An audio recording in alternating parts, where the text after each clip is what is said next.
The nature of anger. When we're told, stop being so irritable, does that ever truly help? Irritation feels like a red button in our heads, triggered at times completely beyond our control. The slightest mishap and boom, there is no story sadder than one born of rage. And before we attempt to fight it, we must understand its nature. What is anger? Until we grasp the psychological mechanisms that make us feel discomfort and lose control, no advice or life hack will help. We must get to the very essence of what's happening. We are biological creatures with brains, complex organs with neural centers called the amygdalae. These little nuts, shaped by evolution, are designed to keep us safe.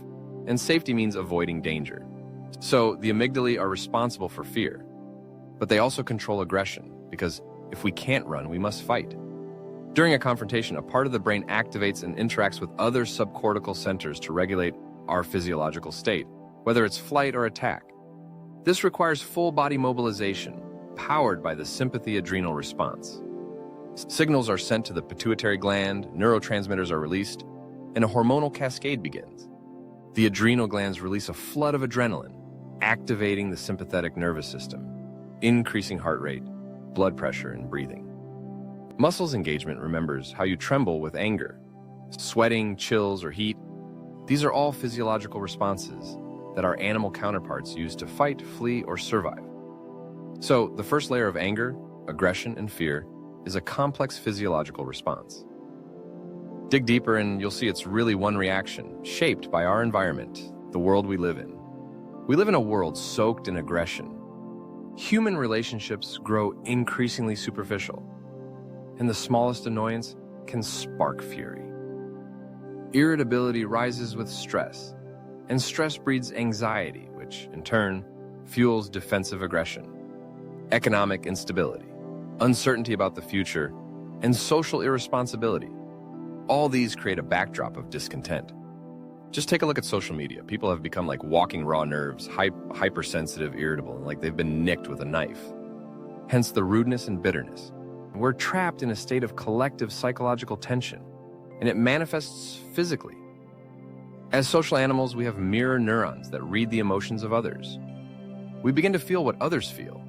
These neurons transmit expressions, gestures, movements. The more aggressive the shop clerk, the waiter, the taxi driver, the more you absorb their tension.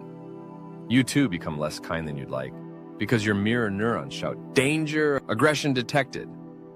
This emotional background is shaped not only by the amygdalae, but also by deep-rooted belief systems. We interpret the world through subconscious values and expectations about how others should behave. We have rules. Imagine someone entering a subway car and starting to spit and urinate. This breaks all norms. It offends our inner sense of order.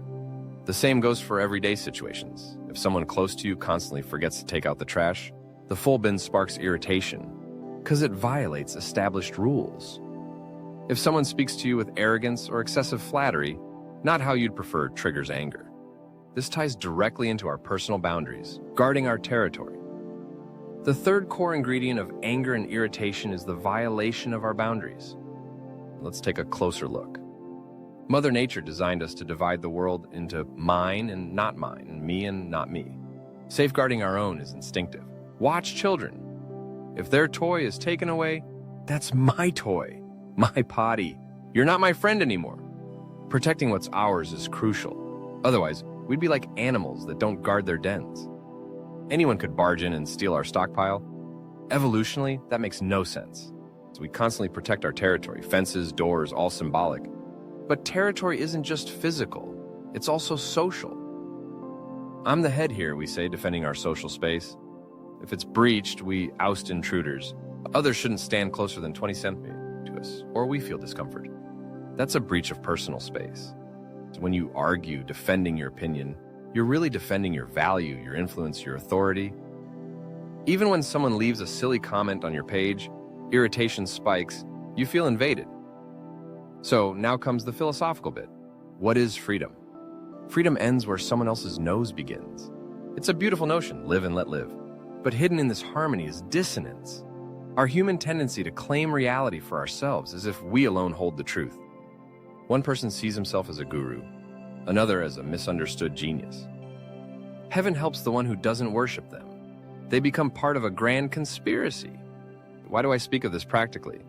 Because believing our personal boundaries should govern others is naive egocentrism bordering on childishness. It's like preschool. Everyone thinks they're the center of the universe. I, my opinion, my wants. This choir of self-obsession deafens and irritates. We've puffed up our egos so much they've burst, invading others. And in this cramped space, friction is inevitable. Like a spark poised to ignite dry forest, tools for balance. We humans are imperfect, emotional, vulnerable. Philosophical wisdom alone won't help.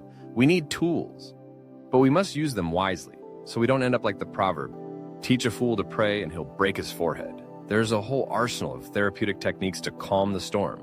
Muscle work, breathing exercises, attention switching, cognitive strategies. These aims to tame that inner engine, roaring up toward the brain.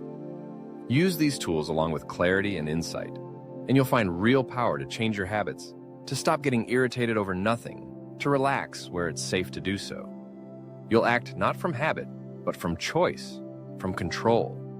I've created an entire course for this purpose, soon to be offered for free, a toolkit of therapeutic methods to help you manage your emotional state. Final thought, the key takeaway. Consume information slowly, digest it, live it, so it becomes part of you and starts to help. If those close to you annoy you, you can reduce irritation simply by adjusting your internal boundaries, giving them more room. Your boundaries are like a room's walls. If someone invades your space, you feel threatened. The room is a metaphor. Your boundaries are yours to shape. You can widen them, shift them. Let others live without crossing into your space. You are the master of your psychological territory, and only you decide where it begins and where it ends.